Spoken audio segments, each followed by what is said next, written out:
Good evening. My name is David Cashman. I'm with SEV Housing, and this is the information session for the affordable homeownership units at Medfield Meadows.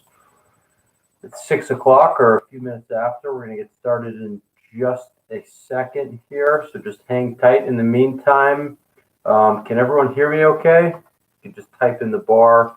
I'm going to ask the question by typing it.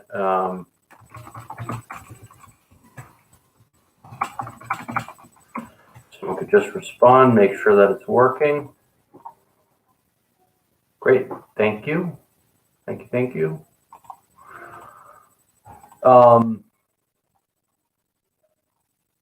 Great. Oh, hi, Paul. How are you? So, yeah, the purpose of tonight is to just go through the process a little bit, let everyone who's here kind of know what to expect, what the requirements are for eligibility, how to apply, what some of the things are that we're looking for, how the lottery will be conducted, and kind of what you're getting. If at any point you have a question, please feel free to type it in the bar, and I'll pause what I'm doing. And if it's a good time to kind of stop, I'll answer it. And if it's something that I'm going to get to, maybe I'll ask you to just hang tight for a second, as it's something that I may cover later. But the important point is that this evening is for your benefit and to answer any questions that you may have. So don't feel shy about, if you have a question, to let me know. And usually I can answer it. Sometimes people ask questions that I don't know the answer to, and I have to check with someone else on our team, and that's fine. I'll just, ask you to be patient, and I'll get your contact information, and I'll follow up with you tomorrow with the answer to the question that you're looking for. So without further ado, let's kind of jump into it. So we're going to have a lottery for the affordable units at Medfield Meadows. These are townhome units, and there are going to be 3 of them. I anticipate that this is going to be a pretty popular lottery. There is still over a month before the deadline, and I was just taking a quick look, and it looks like we already have 11 applications.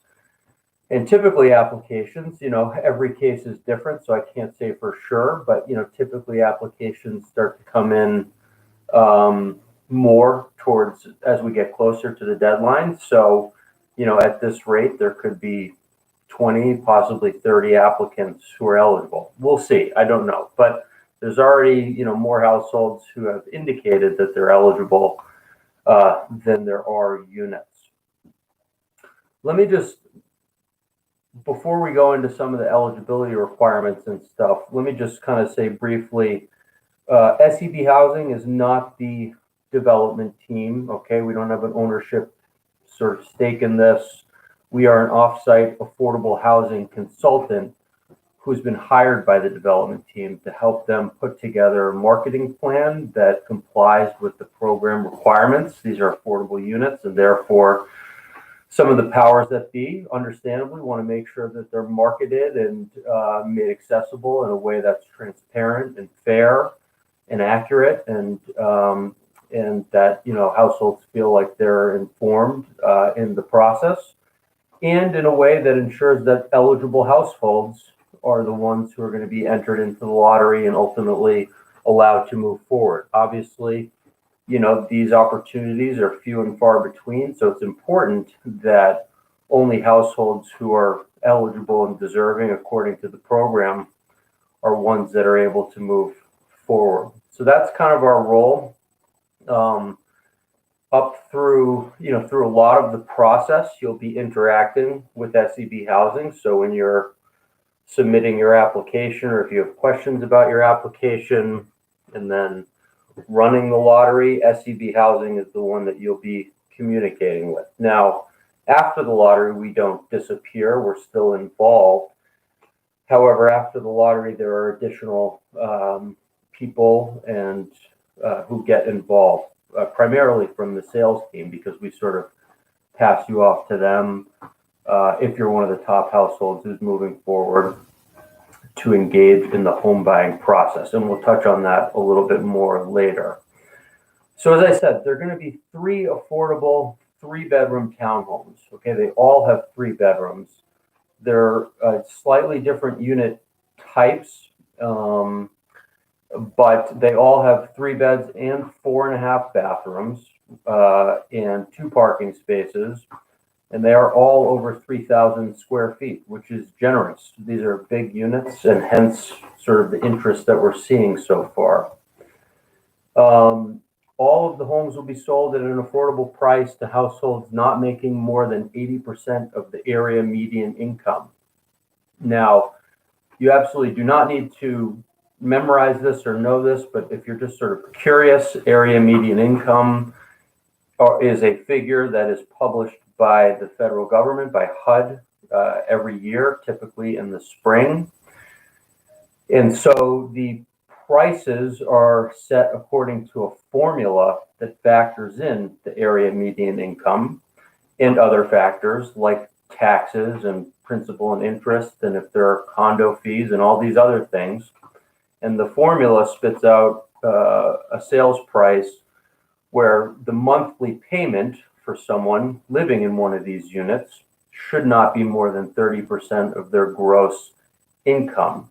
Now, but it's not that particular household's gross income, okay? So these affordable sales prices that we list, those don't fluctuate, those don't change depending on your specific financial picture. Those are set according to area median incomes on the presumption that 4 people will be living in the unit. Okay, so there's some hypotheticals involved, there's some presumptions involved. They may not apply to you. Maybe you'll apply with 2 people, 3 people, maybe it'll be 5 people or 6 people.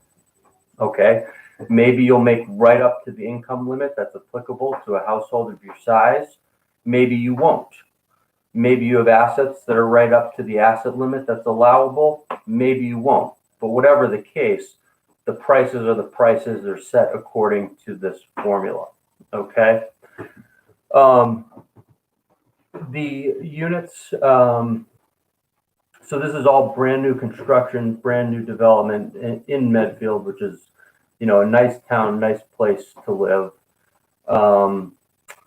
Just a little bit more, and I'm just going to kind of touch on this quickly. If people have specific questions about the units, Paul McGovern is from the building team. He is in attendance.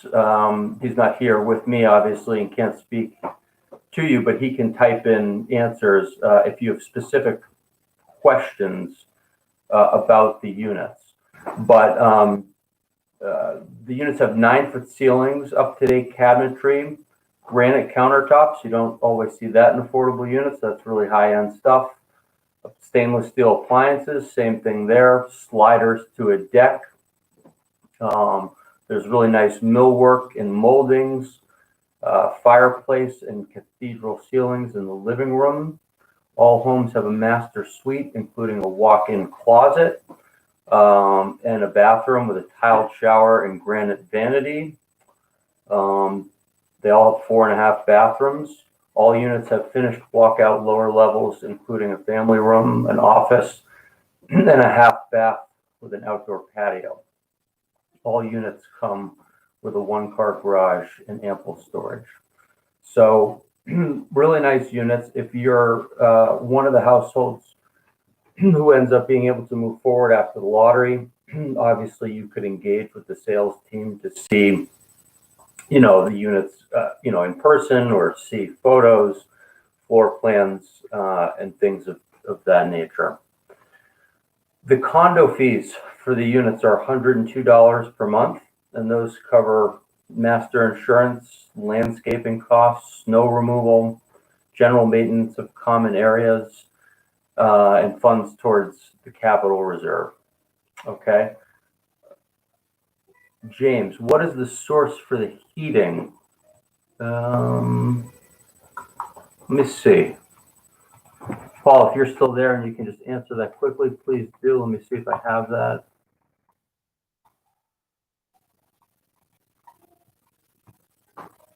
Gas, thank you. So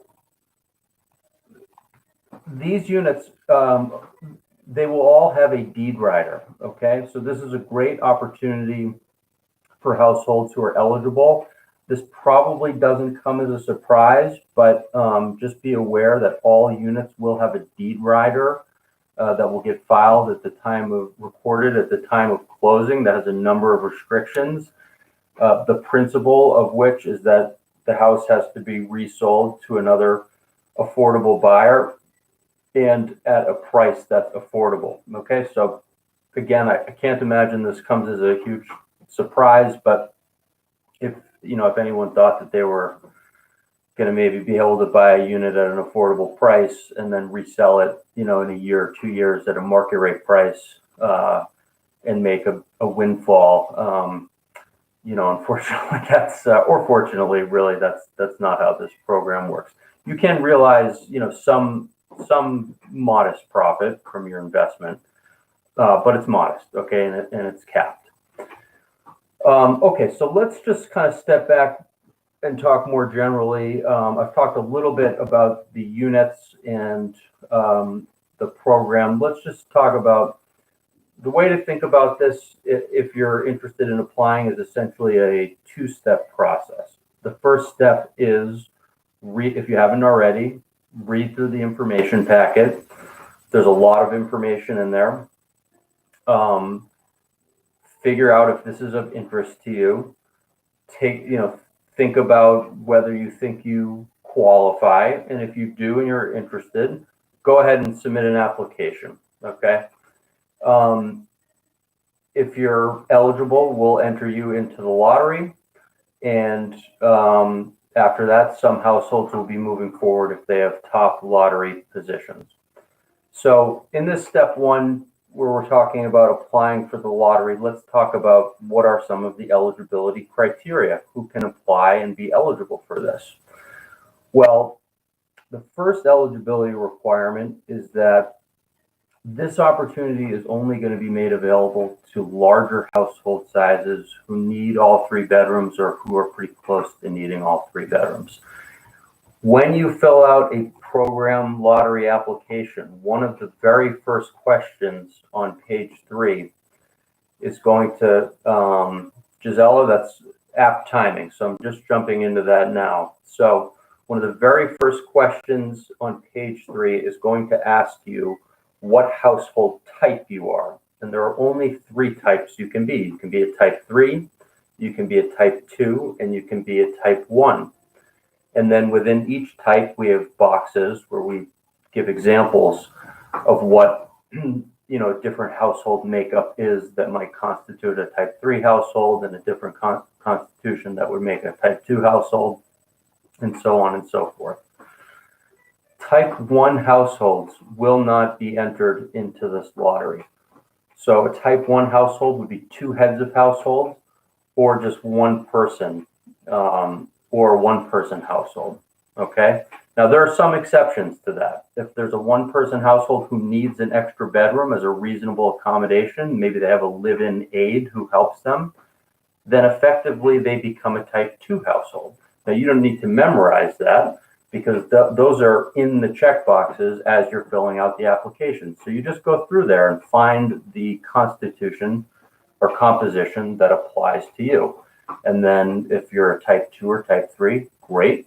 If you're type 1, unfortunately, this opportunity is not going to be for you, but there are other affordable home ownership opportunities that don't have this restriction. In general, the household type corresponds to the number of bedrooms that this program says a household of that type would need.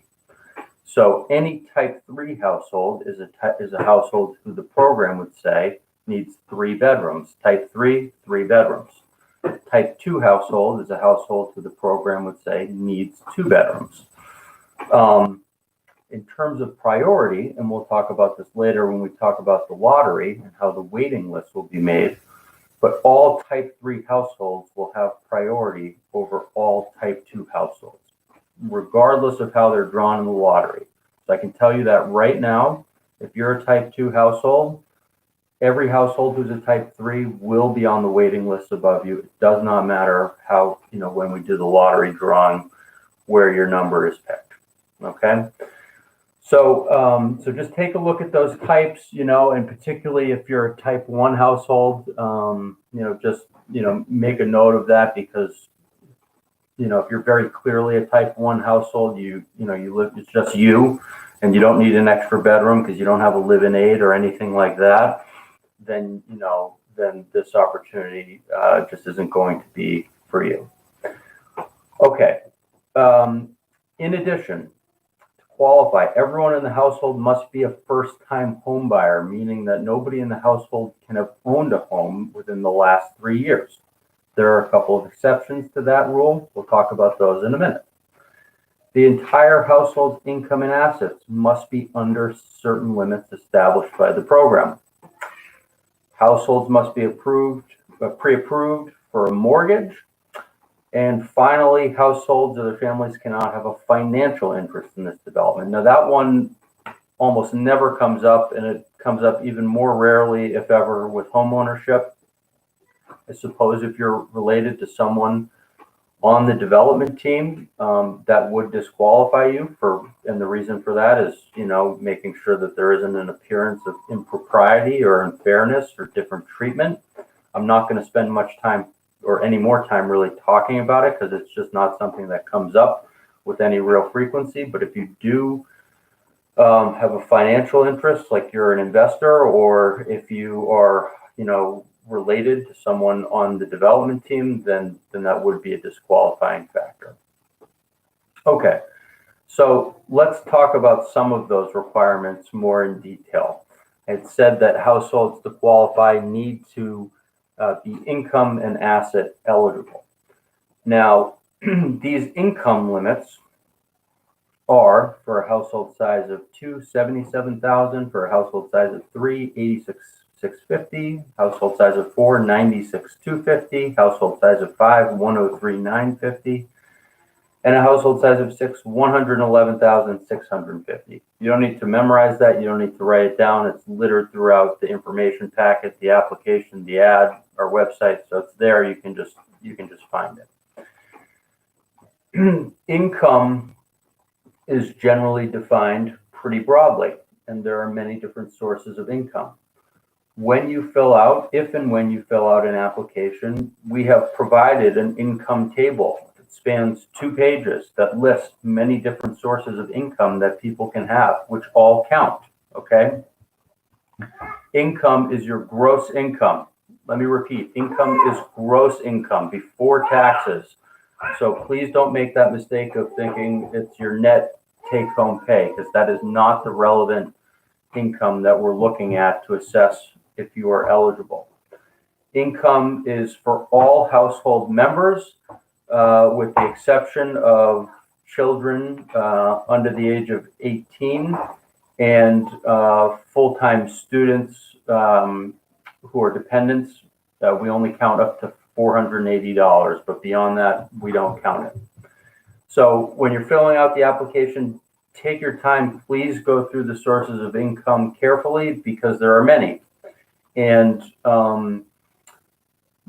do your best not to make the mistake of just thinking of maybe some of the most common or obvious sources of income. We count those, but maybe you have other ones, and it's a shame if you fill it out thinking that you're eligible, and then later on in the process when you have to submit all of the documentation after the lottery, we say, oh, but you forgot to include this other job you have, and that's also income, or you get $1,000 a month from a family member, and that counts as income, or you get child support that you didn't, forgot to tell us about. Well, that also counts as income, or, Social Security, or you're drawing down and you take periodic distributions from a retirement account, and well, that's income, or you have this asset that generates interest, substantial. Well, that's income. Okay, so we list all these things. Again, you don't have to memorize it. It's right in the application, but please take your time and just kind of try not to make that mistake of thinking income. Well, what's my gross, income that I get from my W-2 job? That's my income. Move on to the next section. Okay, it's easy to do. But especially in this day and age, a lot of people might have a second job. Maybe they do a little something on the side, which is great if you do that, but it's income and we count it. Okay. In general, any sources of income that you've been receiving, we have to assume that you will continue to receive those. Okay. So the question does sometimes come up with people applying and, say it's December and they say, oh, but, in March, it's going to end. Okay. This source of income is going to dry up and it's no longer going to be there. And so I'm not going to count it. But in general, we can't make that assumption. Okay. If you are receiving a source of income at the time you apply, then we need to assume that you will continue to receive that source of income. Okay. If you have documented evidence that you had a job, earlier, but which has stopped and you have documentation of that, well, that's different. Okay. But if it's ongoing at the time that you're applying, we have to, assume the worst, I guess, depending on how you look at it, that it will continue. Okay. Assets. The asset limit is $75,000. Again, it's assets of all household members. There are many different types of assets that count. Similar to income, we have an asset table in the application for you to fill out. Please take your time with it and go through it and make sure that if you're writing that something doesn't apply to you, that's accurate. Okay, because again, it would be a shame if you just sort of fell into that trap of saying, oh, well, my assets are, I have $15,000 in a checking account, and so I'm just going to list that and move on. But, you forgot that you have a retirement account. And sometimes people say, well, wait a sec, retirement account, I'm only 40. I'm not going to be touching that for a while. And totally get it. Right or wrong, the program rule is we have to count the net cash value of that. Okay, we recognize there's a penalty, sometimes a substantial one, so much that most people really aren't going to touch that money unless they absolutely have to. But the reality is most people could get that money if they absolutely had to, and so we do need to count that. Okay, or maybe someone forgot that they had a trust account or stocks or bonds or whatever, some other type of asset. So we list a bunch of those in the asset table. Just take your time as you fill that out. Now, personal assets like your car, jewelry, memorabilia, etc., we're not interested in those. We are not factoring those into the asset calculation. Now, another thing that oftentimes people ask about is they say, oh, well, I have $90,000, but I'm going to use 20 of it on a down payment. So I have 70, 90 minus 20, 70. And so they write 70. And I have to say, no, that's not how it works. If money that you are using towards the down payment still counts towards your asset picture. Okay. So please don't fall into that, make that mistake. Obviously the biggest asset, if you have it, is real estate, so if you have property, now you would need to sell it. Okay. Now I've already said, and I'll talk about it again in a second here, you can't own a home. Well, you can't have owned a home in the past 3 years, and you certainly can't own it at the time you would purchase a unit at Medfield Meadows if you are, able to do so.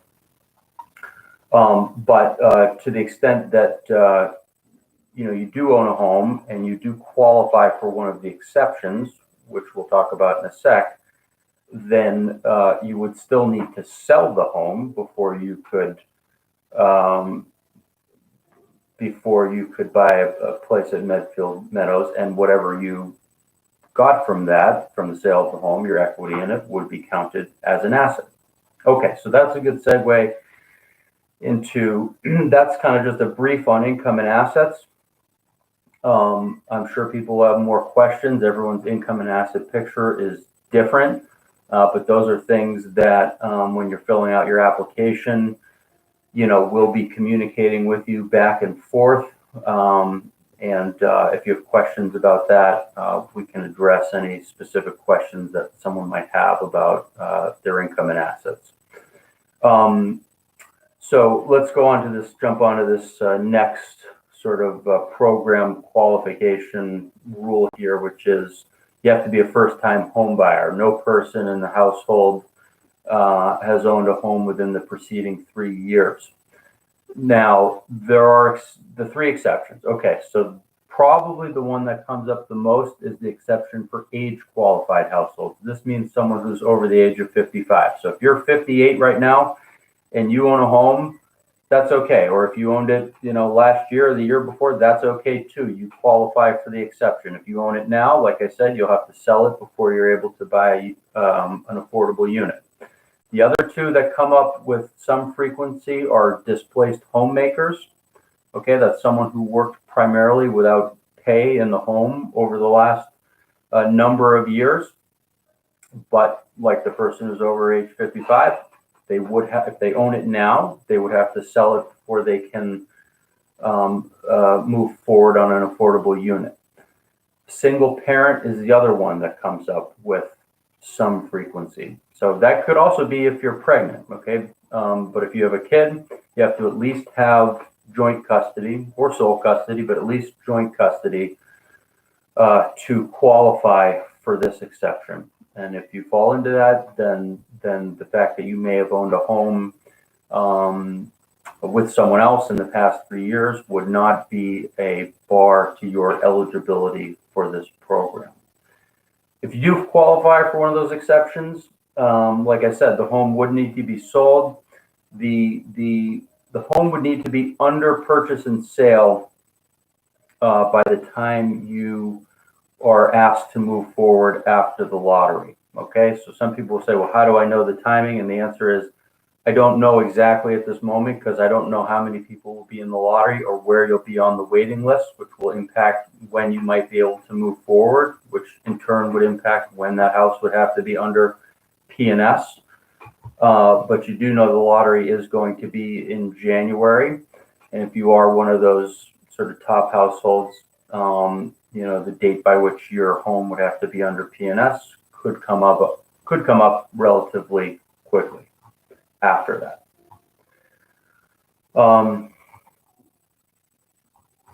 Okay, and then another thing I'll just talk about quickly is, if there are any households who are currently, this does come up where households are still married, but, maybe not living with the partner or in the process or thinking about, getting a divorce. The divorce does not have to be finalized when you apply, but you have to at least have begun the process, okay? And that means filed in court. It doesn't mean, entered mediation or you no longer speak to each other and live in separate homes. That does not, for purposes of this program, that doesn't count, okay? So you would need to have at least begun the process formally in court filing for divorce. And then, like for homeowners, the divorce would need to be finalized before you could move forward after the lottery. Okay, so what do I mean by that? If you filed now, that could be enough to get you into the lottery. But if the divorce hasn't sort of proceeded beyond that by, say, February 1st, and you have one of the top waiting list positions, and now it's time to enter you into the process of engaging in the next step, buying a home, then unfortunately we wouldn't be able to do that because we still wouldn't be able to make a determination of your eligibility because there'd be too many balls in the air with what might happen with the divorce. Okay, so that would need to be finalized for anyone who may fall into that. The divorce would need to be finalized before you can move forward in the step after the lottery of engaging in the home buying process.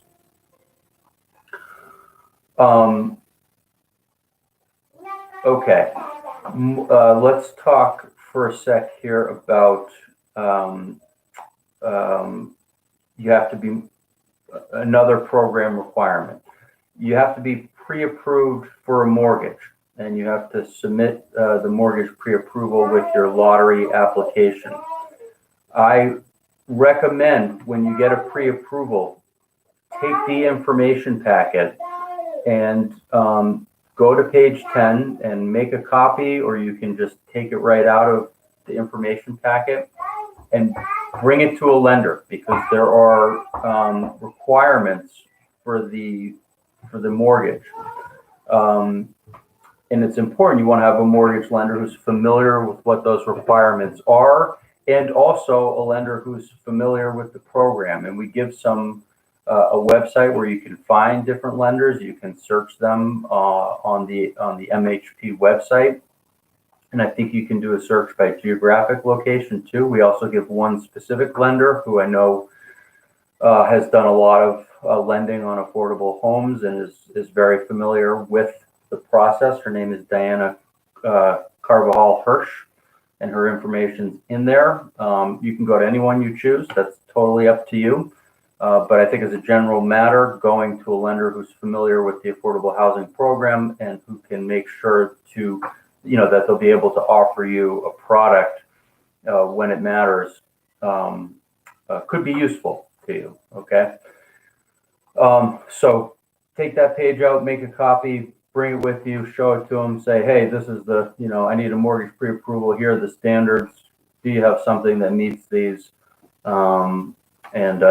They should be able to give you an answer. Okay, so one other thing I want to say too is if you read through the info pack and you watch this session, you say, hey, I think I'm eligible and I want to apply. That's great, and you should. And I would just say, get your lottery application in earlier rather than later. If there's anything kind of missing or anything that needs clarification, this is not a one bite at the apple type of scenario where you get to submit it, and if it's not perfect, then then too bad. This is not that. Okay, so if you submit an application and there's some further work or clarification that needs to be done on your part, then we'll let you know what that is. But if you submit an application early, it just means you'll have a little bit more time to respond to that. You won't be racing around on January 6th, one day before the deadline to apply, trying to get all your ducks in a row. Okay. Let me just see here. Okay, so let's talk a little bit now. I think I've covered just sort of in general the general program requirements. Step one, applying for the lottery, right? And just in quick summary, you got to be a household type 3 or type 2. You all now know that you'll look at the application. You'll just check off the box that applies to your household composition. And then you'll know those are pretty straightforward. If you're type 2 or type 3, great. First-time home buyer. Okay, so we've talked about that and what the kind of exceptions are there. We've talked about the income and assets. And again, we've talked about that a little bit. And you all now know when you fill out the application, you're going to take your time and you're going to look through the income and asset tables that we provide, and make sure that you don't make the mistake of failing to mention sources of income or assets that you may have, thereby possibly undervaluing, what you may have, only to find out later when we do a deep dive into your documents that, you forgot to include this and you forgot to include that. Okay, and you got to be pre-approved for a mortgage, and you can't have a financial interest. Okay, so those are kind of the big global requirements, eligibility requirements for this program. So let's talk now about the lottery. The lottery, or actually right before that. So when you submit a lottery application, and already I think I said 11 people have, if you're incomplete or something, we'll let you know. If you're ineligible, we'll let you know, and we'll let you know why. And if you think that there's a mistake or you want to appeal it, you can let us know, and we'll take another look at it. Or if you're eligible, great, we'll send you a lottery application number. And some of you watching may have already received one of those. The lottery application number will have some pertinent information in it, so please look at it closely when you get it. It'll have information about the different people you've listed in your household. Okay, make sure those are right. Make sure those people are the people that you would be purchasing the home with. Because we are doing an income and asset check of the household members, it's not necessarily as easy as just swapping in and out members later on in the process. You know, the household that is qualified for the program is the household that you should be moving forward with. Okay, and if you decide to swap someone in and out, well, maybe the person you swap in now puts you over the income limit. Okay, let me just pause there. There's a question: is there a minimum maximum credit score that you're looking for? Okay, so good question, and the answer to that is that SEB Housing isn't looking at your credit at all. Okay, we have nothing to do with that. That is purely a question for the bank that you go to when you're trying to get a mortgage pre-approval. So that's something that you would discuss with them, and they could let you know if you have a credit score that they are willing to make a loan on. Okay. So the letter that we send, if you're eligible, will also list your household type, when the lottery is, and some other pertinent information in there. So just, make sure to take a look at it, make sure that everything we put in there is consistent with what you, thought you would put in your application and stuff. Another thing is we'll list whether or not you indicated you qualified for local preference. I'll talk about that more in just a moment. When we do the lottery on January 25th, it'll be, really just like it is here. So we'll do it by YouTube live stream and conference call. Every household will have a lottery application number, and the lottery application number will be in the form of A.001, A.002, A.003, so on and so forth. That'll be on that letter that we send to you if you're eligible.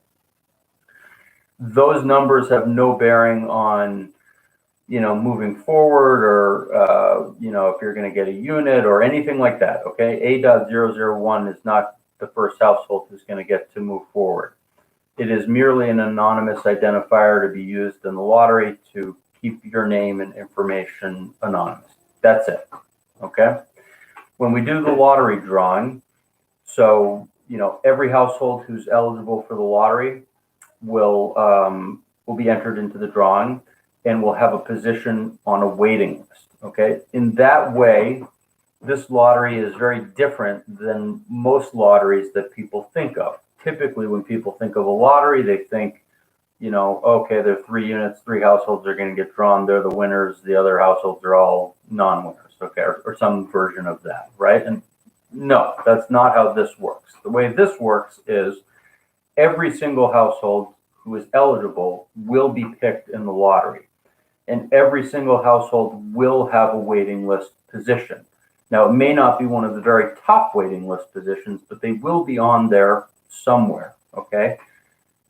Now, let's talk about how those waiting lists get made and kind of what they mean. So we're going to have 2 different waiting lists. Okay, remember we have 3 units. They're all 3-bedroom townhomes.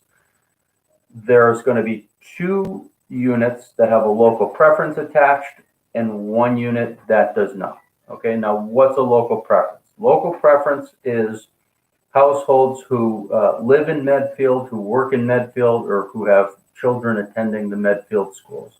I think when I just checked now, I saw that there were 11 households who had applied. Only 1 indicated that they qualified for local preference so far. That could change, but that's the current status. Okay. So on the local preference waiting list for those 2 units, households who qualify for local preference will get priority relative to similarly situated households who do not. So as an example, for the 2 3-bedroom homes where there's a local preference, the order of priority will be type 3 local preference households, followed by type 3 non-local preference households, followed by type 2 local preference households, followed by type 2 non-local preference households. Okay, so on that waiting list, I can tell you right now, if you're a type 2 household and you don't qualify for local preference in Medfield, you are going to be in that bottom tier. It doesn't matter when you're drawn in the lottery. That's the sorting that the program requires that we do. There will also be a waiting list for one 3-bedroom townhome where there is no local preference priority. So for that waiting list, the top households will all be type 3 households, and the bottom tier will just be type 2 households. Okay. Now, if you are in one of the very top spots, that's great. Okay, that's great. But you haven't won anything yet. Okay, and people always say, "Well, who won?" I won, I lost. Okay, that's not.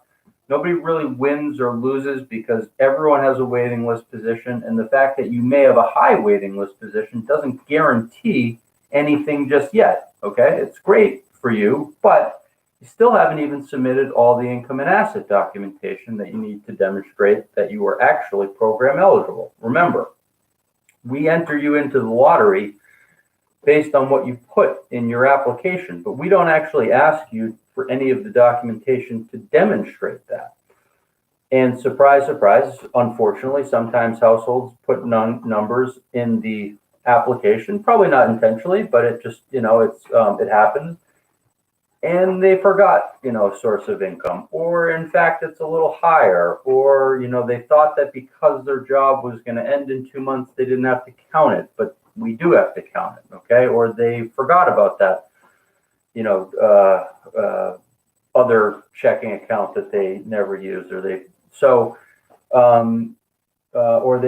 whatever the case may be. Okay. But point is, by being in the lottery and getting a high waiting list position, you still haven't gone through the full program screening. So there's that hurdle. Okay. So what that means for households who don't have one of the very top spots is, don't hang your head and think, oh, too bad for me, I have no chance, because it could happen that a household who's ahead of you may not be able to move forward for one reason or another. Maybe they actually won't end up being eligible. Maybe life circumstances will change and they won't feel like it's the right time to buy, whatever, myriad things can come up. So, don't hang your head if you don't have one of those very top waiting list positions. Conversely, if you do, don't think I won and it's over, I'm guaranteed a unit, because you still have to go through the full screening with SED. Now, when we send you, I should have mentioned this earlier, but just going back for a minute here, I had talked about how when you apply for the lottery, Mo, give me 1 second. I see your question there. So just jumping back here, when you apply for the lottery, you're eligible. I said we'll send you a lottery application number with a letter of your number, households, etc. You want to check that, make sure everything's accurate. Another thing that we'll send you when we send you that is a documents preparation guide. Okay, and that guide will take you through in painstaking detail all of the documentation that you will have to provide if you are one of the top households asked to move forward after the lottery. It is probably advisable that, if this is an opportunity that you're really interested in, that you start collecting that documentation, because you're going to see there's a lot. Okay. It's like what you would have to provide if you're getting, a mortgage, basically. That's kind of the extent of the review that we're required to do. So there's a lot of stuff that we need. If you start building your file earlier, and then after the lottery, you have one of those top spots, it's going to be a whole lot easier for you than if you do nothing. And then, we have the lottery on January 25th. And on January 26th, you go, oh my gosh, there's a lot of stuff here that I need to get. And maybe you don't have it. And maybe the people who do have it, aren't giving it to you as quickly as you want. And you're only going to have 7 to 10 days to get it. Okay. And so if you don't get it, you may end up losing that great spot you got in the lottery, which stinks. And nobody likes to see that, but I'm sure you can understand it's only fair to the developers and to the other people who are in the lottery that, a top lottery waiting list position is not licensed to spend the next, 5 months collecting the documentation that, you arguably should have been putting together previously. Okay, let me stop for a second. There's a couple questions. So Mo, if you are not chosen from the lottery, okay, but again, everyone's chosen in the lottery. Okay, so let me just kind of stop you there. Every household who's eligible will be picked in the lottery and will have a waiting list position. Now, you may not have a top waiting list position, but you will have a waiting list position. Okay, and they still have interest in this development. What would the estimated cost be for purchase? So for a market rate unit is what I think I'm understanding you to say. I actually, I don't know off the top of my head what the, market rate units are being listed at. I think it's substantially more than the affordable units. Like, I want to say to the tune of possibly 3 times as much, something like that. But that would be a question, that you could direct to the development team. They could let you know. Or if Paul, I don't know if you're still in attendance. If you are, you could type out, rough estimate of what those are going to be listed for. Christina, what are the income verifications they look at? Taxes and assets? Yeah, so, Christina, there's a lot of income that we look at, and so I think that you want to take a look at the application. I don't know if you have a copy already, but we definitely do look at your taxes, but we're also looking at things like your, most recent bank statements and W-2s and things of that nature. And there's a lot in there. Okay, so take a look at the income and assets guide, and that should give you a sense. And then the document requirements guide, if you submit an application and are eligible, that will give you like the nitty-gritty of what's required. James, will there be an opportunity to see the inside of the units or a floor plan of some sort? Paul, sorry to call on you again. I don't know if you have, I know I have some floor plans. I don't know if they're the most recent ones or kind of what's being made available. If there is perhaps, James, why don't you email me at David? Okay, Paul, how can we provide the floor plans? And I'll just let you respond. I'm going to keep going while we figure out how we can provide those to households who are interested. So we were talking about the waiting lists, and I was saying that telling you a little bit about how they'll be constituted and the fact that you have that you may have a top position. That's great, but you still have to go through the full screening. And if you do not have a top position, that's not necessarily reason to think that you may never get an opportunity. These households ahead of you may not be able to move forward for one reason or another. Okay, so after the lottery, we'll ask top households to go through the full screening with us. If they're eligible, we will then pass their files on to the monitoring agent, that's the state in this case, to give the final stamp of approval. In the vast majority of cases, we do a very thorough review, and when we determine that someone's eligible, in the vast majority of cases, the state agrees and says, "Yep, they're eligible." Occasionally we may miss something, and they'll ask for a clarification. So, Paul, thank you. Okay, thank you for responding to that. And James, I assume you see that, but if anyone is looking for floor plans, they can email Paul at info@medfield-meadows.com. So thank you, Paul, for responding to that. I was saying that occasionally the state may want a little clarification on something. So we'll let you know, and if you do, you just need to be prepared to provide that. if you're eligible and you're one of the top positions, we will then start inviting households on to the next step. Okay. And the next step is when there are sort of more people that begin to get involved, because we then kind of put the top households in touch with the sales team to start engaging in the home buying process. Now, we stay involved, we're still involved, but we are sort of a little bit more on the sideline at that point. But we will queue households in the sales team to kind of get the process started. And kind of the first thing is to reserve the unit of your choice. Now, the top household will be able to choose from any of the 3 available units. Okay, so it's not like it's not as though there is a specific unit tied to a waiting list position, and if you're number 1, you get unit X, and then the next person gets unit Y. You actually have some more agency, you have some more choice. So if you're the households from the local preference list will get invited forward first, followed by a household from the open list. But that top household on the local list will get to choose from any of the 3 units. After they've chosen the unit they want, then the next household on that list would get to choose from the remaining 2 units. That would exhaust the local list, and then from the open list, the top household would, then there'd just be 1 unit left, and that would be the one that they would get to choose.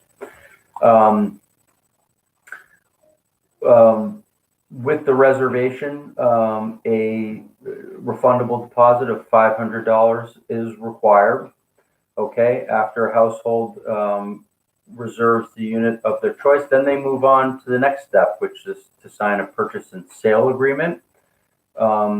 When you sign the purchase and sale agreement, it will be required that you put down 1.5% of the home sale price, minus the $500 deposit that you already put down with the reservation. After you sign the purchase and sale, and at that point, when you sign the purchase and sale, you'll, decide on a closing date with the sales team. You'll have to get a mortgage commitment. Okay, you don't have to go back to the same lender who gave you a pre-approval. It may be easiest to do that, but you're not required to.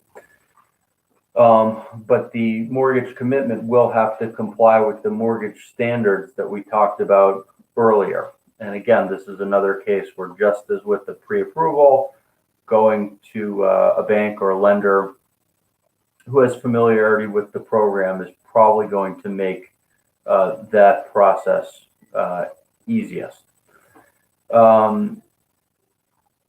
Finally, once a household has obtained their mortgage commitment, they will have to undergo a final review of program eligibility. And that's kind of where SEB Housing steps back into the process a little bit.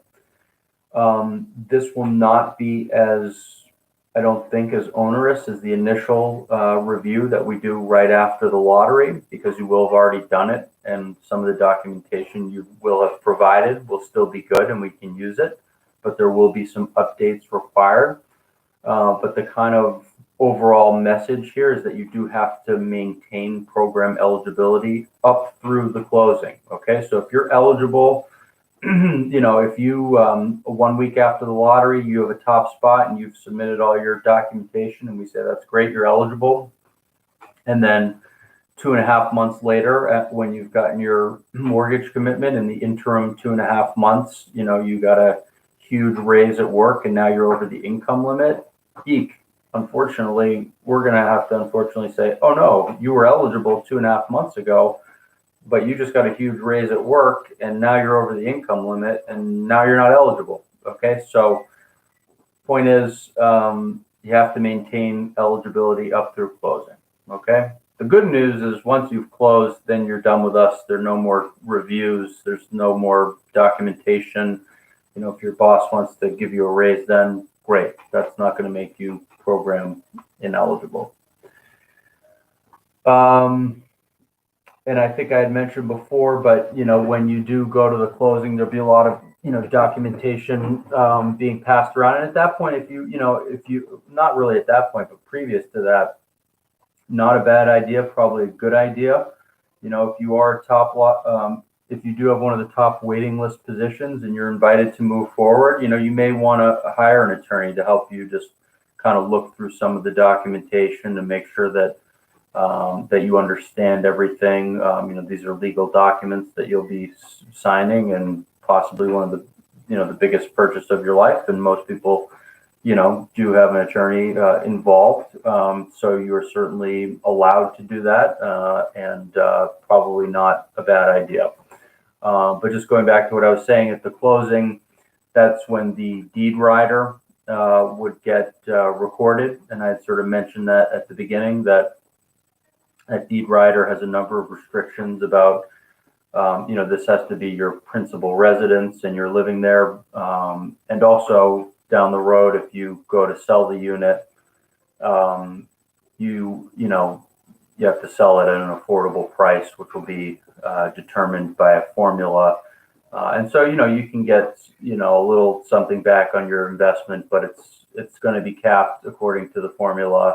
And, you know, you can't flip it in 2 years at, you know, at market rate price, and turn your investment into some huge windfall. But I don't think that comes as a surprise. So, any questions? I've been talking for almost an hour. I think we've kind of covered the major points. You know, I think the biggest thing, just in recap, is if you haven't already, take a look at the information packet. It's on our website, www.sebhousing.com. We had to change our website not too long ago, and trying to Google it may take you to the old one. So just if you're watching this, don't punch in SEB Housing to Google. Actually, type in www.sebhousing.com. On our website, if you haven't been there already, you can read more about this opportunity, and you can find the application and the info pack, and also the sample deed rider. You can download them, print them, then hopefully fill it out if you're interested, and get that application in earlier rather than later if this is something you're interested in pursuing. So I think I'm going to stop there. I'll hang out for just a second and see if there are any households who have questions. If not, and then if you think of something later, totally okay to reach out to us. You can email us at info@sebhousing.com, or you can call us 617-782-6900. If something comes to mind later, totally okay. If there's a mortgage insurance on our loan due to only a 5% down payment, is there an opportunity down the road to have that removed? James, I think that's probably a question for the bank that you may go to for pre-approval. I think, and I also think, I'm pretty sure that these products typically don't have, I think you're talking about PMI, and I'm pretty sure that these affordable mortgage products don't have that. So that would be a question for a lender. But again, I don't think that will even be, I'm not sure, but I don't think that will be on there in the first instance. So Trustiana Paul has responded. Okay, so we're good there. Adrian, when filling out the asset portion of the application between now and then, what if the amounts in our accounts are different? Well, you're just, yeah, I mean, that's a good question. And really all you can do now, Adrian, is put what's in there now. You can't put what you think is going to be in there later. If what ends up being in there in, a month or two from now is a little bit more, well, then that's the amount that we're going to, take into consideration and count, not what you put on your application at the time. But I think for right now, yeah, it could be a little bit different, but hopefully it won't be so different that it puts you over the asset limit. And if you're already well under the asset limit, the fact that you may have, you know, uh, money come in there isn't, hopefully isn't going to change that. So I think again, just, you got to put what you have now, and that's the accurate answer right now. James, any restrictions with respect to pets? Paul, I think that's probably another one. If you are able to address that.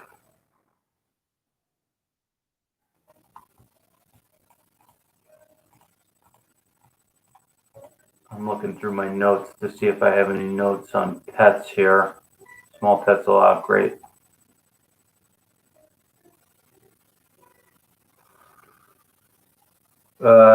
Trust, yeah, I'm not sure either because it's showing up pretty clearly. So I'm just going to say it. It's info@medfield-meadows.com.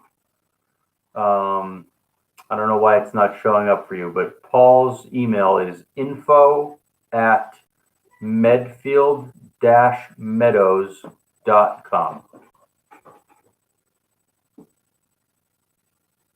Any other questions?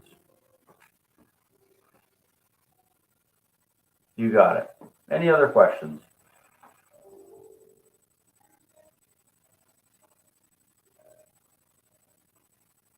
All right. Well, I think that's it. Again, if you think of something later, you can always reach out to us. Appreciate everyone attending tonight. I hope this has been helpful. Give you a sense. Oh, James. Okay, it is info@medfield-meadows.com.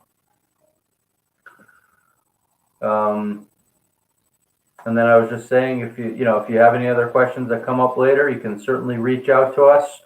Hope this has been helpful, give you a sense of what this program is and how to apply and what the eligibility requirements are.